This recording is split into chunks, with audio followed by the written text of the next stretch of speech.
Je suis Frédéric Rier, je travaille pour la Confédération syndicale OGBL et j'ai fait un doctorat en sciences culturelles à Francfort-sur-Oder, mais principalement dans le domaine de l'histoire contemporaine. Et je vais parler aujourd'hui de la gauche au Luxembourg face à la guerre.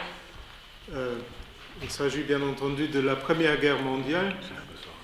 Mais avant d'entrer dans le vif du sujet, je crois qu'il faut d'abord voir comment on peut définir la gauche au Luxembourg au début de la guerre, et on va voir pendant l'exposé qu'à la fin de la guerre, elle sera assez différente dans sa composition.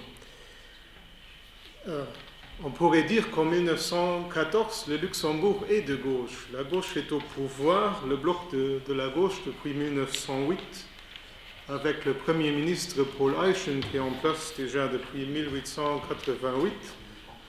Donc c'est au Parlement une coalition entre libéraux et social-démocrates, même si tous les membres du gouvernement sont des libéraux de différentes couleurs, disons, et les sociaux-démocrates ou socialistes sont plutôt le partenaire junior. Seulement pendant la Première Guerre mondiale, il y aura une première participation socialiste avec le docteur Michel Welt, qui sera d'ailleurs attaqué massivement non seulement par la droite catholique, mais aussi par une partie de la gauche dont on va parler aujourd'hui, parce que je vais quand même me focaliser sur la gauche de la gauche principalement, mais aussi voir la position du Parti socialiste.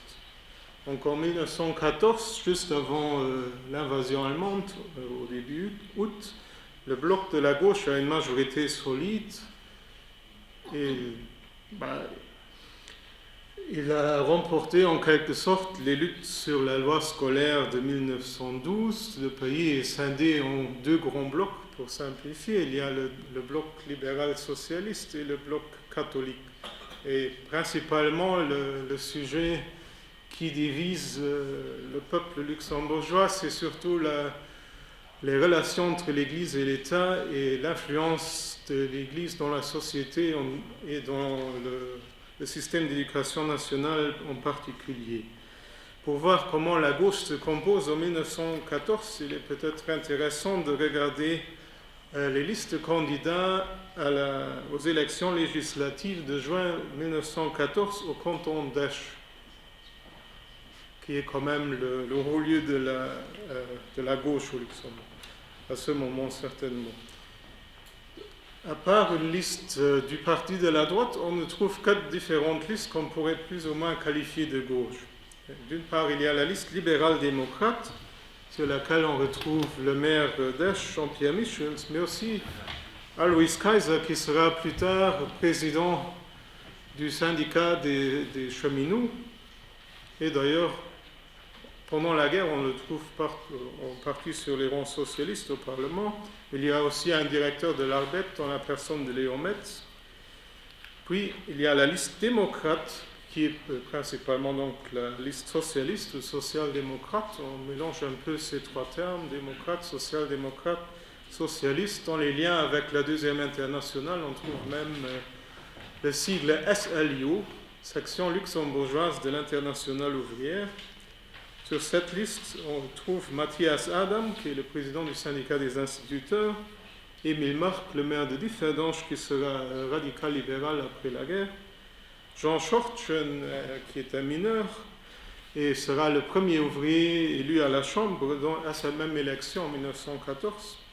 Mais il y a aussi un autre dirigeant de l'Arbet, Léon Metz, qui d'ailleurs quittera plus tard le Parti socialiste, l'avocat Joston et le médecin Michel Welt, qui sera donc ministre.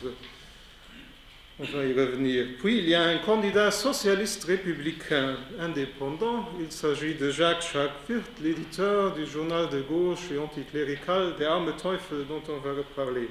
Puis il y a encore un candidat républicain indépendant dans la personne d'Eugène Pech, qui est plutôt connu comme collectionneur de minéraux et de fossiles. Il y a d'ailleurs un petit musée à son nom. Puis il y a encore 2 indépendants, dont Georges Drossard, qu'on pourrait qualifier de syndicaliste révolutionnaire, voire d'anarchiste. Bon, j'ai expliqué dans une contribution au colloque Participe que je ne trouve pas que la désignation anarchiste le décrit vraiment. Je préfère le traité de syndicaliste révolutionnaire. Donc l'invasion allemande en août 1914 et la guerre en général change complètement la donne, surtout pour l'économie luxembourgeoise dans l'immédiat, avec la question centrale du ravitaillement, parce que principalement les frontières sont fermées et le pays ne reçoit pratiquement plus d'importations. Donc là, je cite Jules Bertrauch dans son livre sur les contributions à l'histoire sociale du Luxembourg de 1975, que la crise était essentiellement due à l'isolement du pays suite à la fermeture des frontières et de la réquisition massive des moyens de locomotion. Le ravitaillement va devenir le problème numéro 1, celui qui conditionne tous les autres. Il faut dire, avec un gouvernement à dominante libérale qui a des problèmes d'aller dans la direction du dirigisme, mais néanmoins il va s'y résigner après des hésitations pendant les premiers mois face aux hausses massives de prix des denrées, des achats de panique dès août 1914, une haute inflation pratiquement pendant toute l'occupation, qui mène d'ailleurs à des réticences contre les paysans de l'Ösling, aussi dans la presse de gauche, par exemple l'Arme Teufel, même aussi à des campagnes antisémites, là plutôt vers la fin de la guerre contre les Juifs de Galicie, qui contribuaient à cette haute inflation. Donc en 1915, par la loi du 15 mars 1915, le gouvernement obtient les pouvoirs nécessaires aux fins de sauvegarder les intérêts économiques du pays durant la guerre. Ces mesures sont la confiscation d'une partie des récoltes par l'État, la fixation de prix maxima pour les produits de première nécessité, qui en réalité en pratique seront souvent des prix minima en fait, vu les hausses des prix sur les marchés noirs. Le rationnement des vivres via l'introduction de cartes à pain et de viande et l'interdiction de les exporter. On introduit une centrale de ravitaillement étatique. Il y a différentes tentatives du gouvernement pour combler le déficit alimentaire en important des matières de première nécessité de pays neutres, au début de la guerre, tels les États-Unis, la Suisse, les Pays-Bas, la Roumanie, mais ils se heurtent tous à l'opposition de l'occupant allemand qui impose finalement ces conditions et les produits allemands.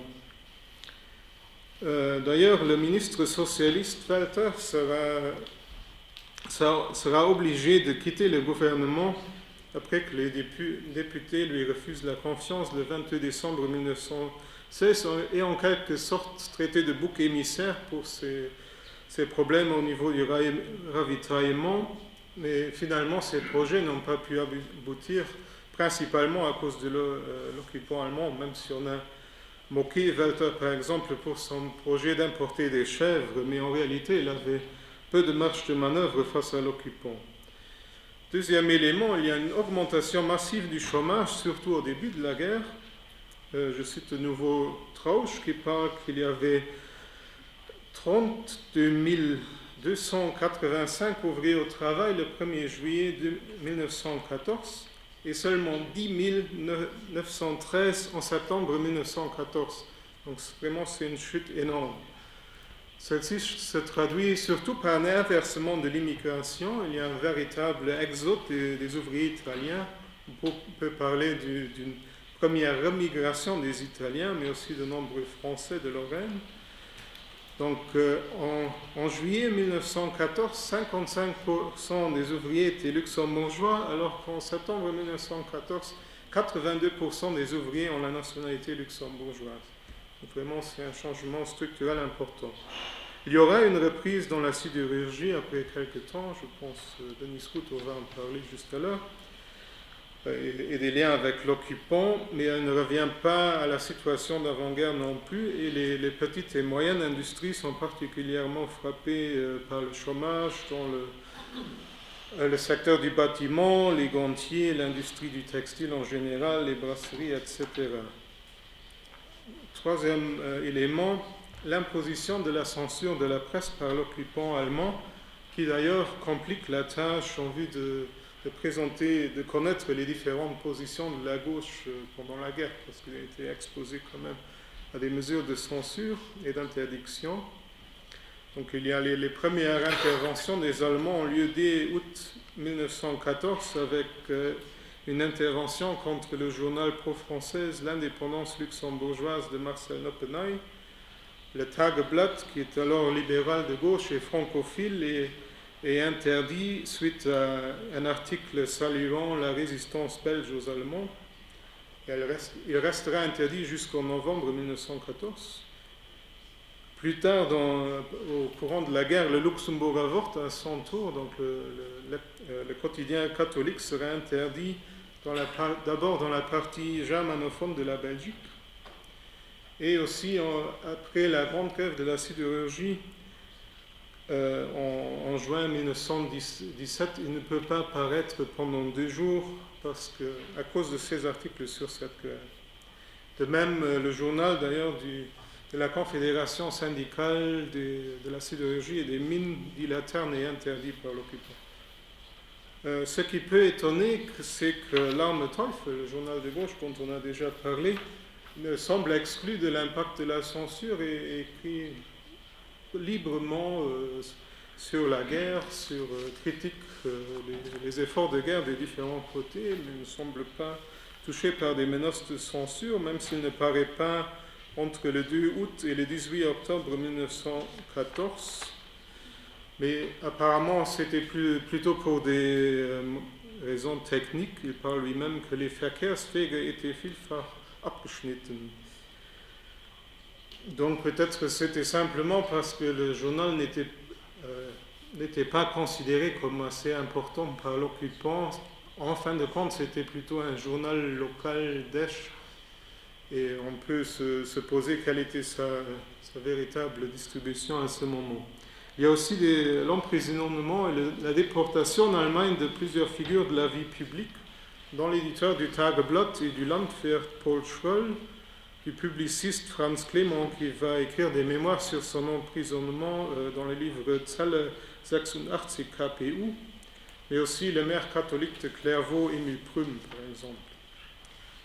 Et le pays est marqué par une suite de crises politiques et une succession rapide de gouvernements qu'on ne retrouve pas de telle manière dans une autre période de l'histoire luxembourgeoise contemporaine. Après la mort d'Eichen, le 11 octobre 1915, il y aura les cabinets successifs de Hubert Lutsch, catholique, de Victor Thorn, une sorte de gouvernement d'union nationale mené par un libéral, puis de Léon Kaufmann, et de nouveau un conservateur avec Emil Reuter à partir de septembre 1918. Donc ça pour cadrer un peu les prises de position des partis de gauche dont on va parler maintenant. Donc on peut distinguer plusieurs attitudes à l'intérieur de la gauche luxembourgeoise. Il y a une partie, mais surtout la gauche libérale, disons, qui fait le choix de la France, malgré la neutralité du Luxembourg à ce moment, et qui soutient activement l'effort de guerre français, et respectivement alliés. En parlant le langage de la gauche de Zimmerwald, on pourrait dire que c'est la ligne sociale chauvine. Elle s'exprime avec le comité franco-luxembourgeois qu'on retrouve à Paris, où on retrouve justement Paul Schroll, l'éditeur du Tageblatt, ou encore l'architecte Paul Flech, qui édite un journal à ce moment appelé Le Luxembourgeois. Et puis, après la fin de la guerre, après l'armistice, sous forme de l'Alliance française qui fait de la propagande active pour le rattachement à la France. Et de nouveau, le Tageblatt sera en première ligne pour la propagande francophile. Juste une citation pour voir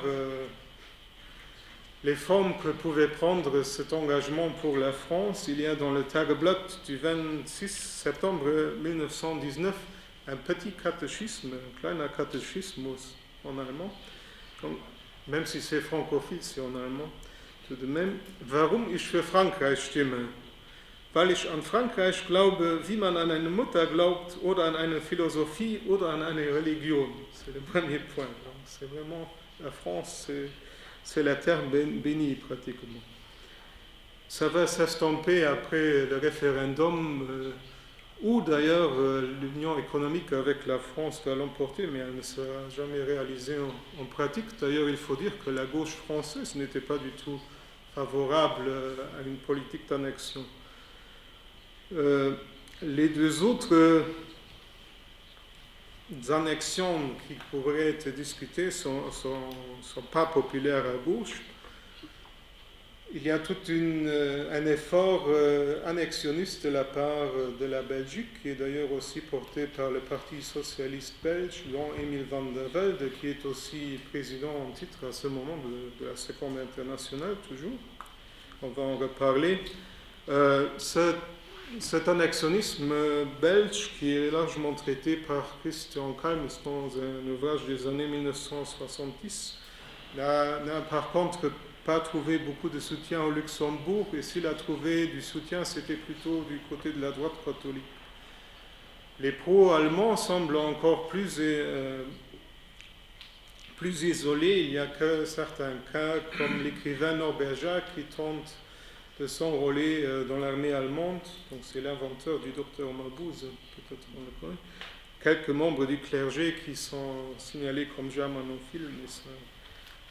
Et à gauche, il n'y a pas vraiment de position pro-allemande du tout. Donc la prochaine partie, c'est sur le positionnement du Parti socialiste ou social-démocrate, qui met surtout l'accent sur la sauvegarde de la neutralité. D'ailleurs, on peut en quelque sorte parler d'un Burgfrieden luxembourgeois avec la participation de Michel Welter au gouvernement. Au moins, c'est l'argument du Arme Teufel qui parle d'une révolutionnaire Burgfriedenspolitik. Et qu'ils disent que donc une citation en allemand, wir neutrale Luxemburger haben gleichfalls eine revolutionäre Burgfriedenspolitik erlebt, erleben sie noch weiterhin von Tag zu Tag wie solches vielleicht kein zweiter neutraler Staat Europas. Dem großen politischen Revolutionär Dr. Michel Welter, welcher als fehlgeschlagener Pfaffe seinen sozialistischen Mantel schon vor langen Jahren ans Hängebrand der Herren Kapitalisten gehängt, brachten die inländischen Unruhen der Braganzer Politik einen Ministersessel. Donc la Braganzer Politik, c'est la politique de la famille grand-ducale, et donc la mère de la grande-duchesse Marie-Adelheid, à l'époque, était de la famille portugaise des Bragances, et importait en quelque sorte le catholicisme à une famille grand-ducale qui était jusque-là protestante, pour simplifier. Et l'Arme Teufel s'attaque toujours à la politique gouvernementale de Michel Welter, qui est vu comme un opportuniste et à qui on reproche d'ailleurs d'être en quelque sorte un curé rouge, notamment à cause de ses origines d'une famille paysanne de Lösling. Il était originaire de Heiderscheid. Pour l'Arme Teufel à Esch, Heiderscheid, c'était un peu le pays noir. Donc c'était déjà quelqu'un qui venait de là. Il était déjà douteux. Il faut dire que le Parti socialiste est relativement silencieux face aux discussions internationales. Rappelons qu'il n'y a aucun participant luxembourgeois aux conférences de Zimmerwald et de Quintal. D'ailleurs, il s'agit d'une phase de reconstruction du parti. Il y a un nouveau journal qui paraît à partir de 1916, c'est Die Schmiede La Forche, qui est d'abord publié par les députés Jostorn et puis devient l'organe officiel du parti en 1917.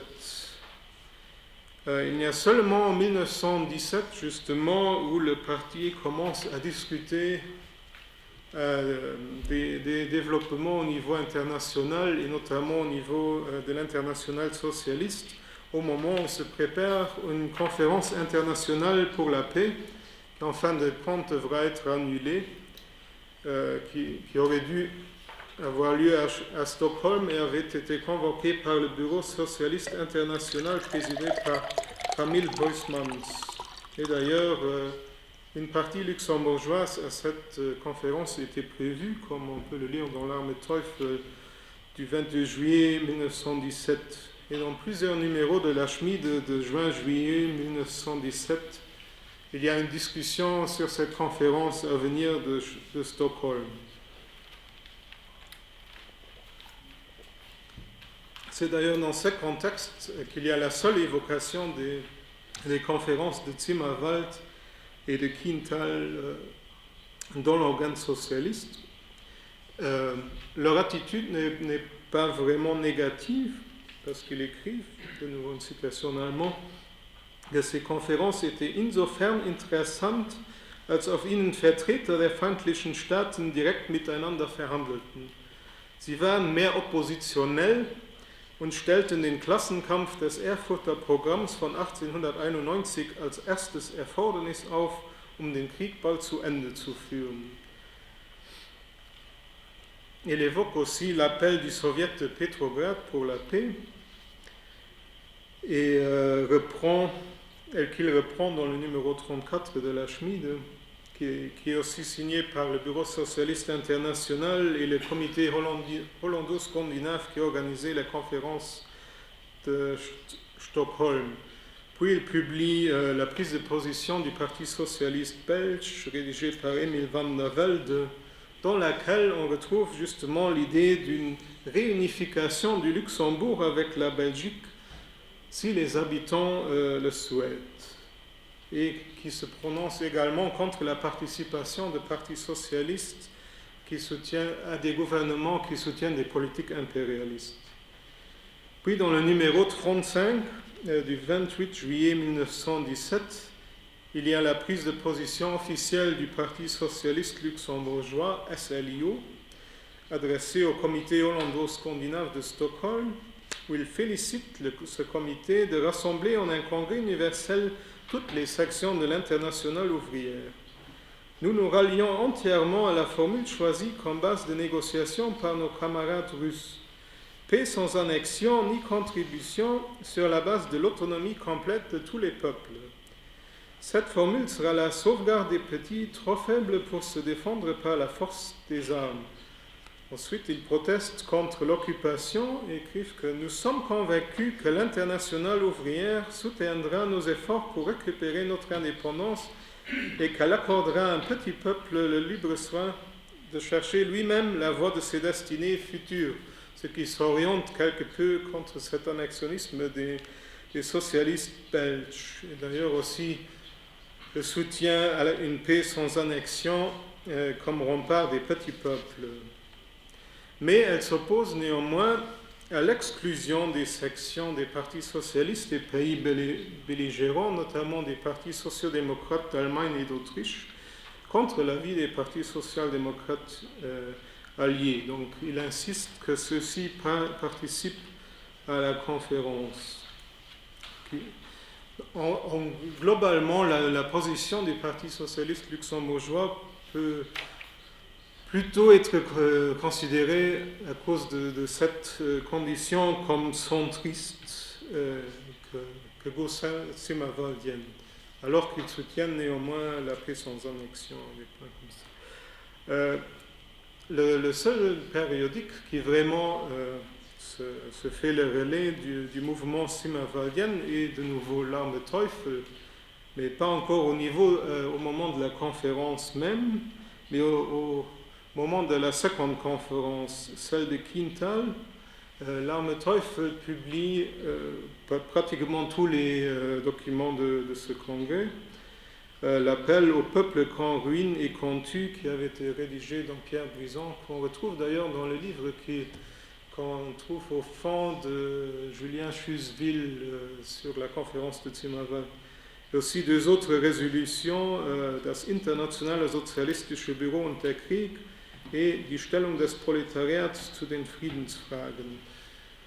En général, l'Arme Teufel prend une position résolument pacifiste. Il reprend d'ailleurs des articles de Rosa Luxemburg sur l'international en 1915, d'Otto Rühle, qui était un des deux députés sociaux-démocrates qui votaient contre les crédits de guerre, et aussi de Romain Rolland. Et il est très critique à l'encontre des partis social-démocrates qui soutiennent les différentes parties de guerre. D'ailleurs, il y aura un appel un peu excessif après la fin de la guerre, où l'Arme Teufel demande la peine de mort pour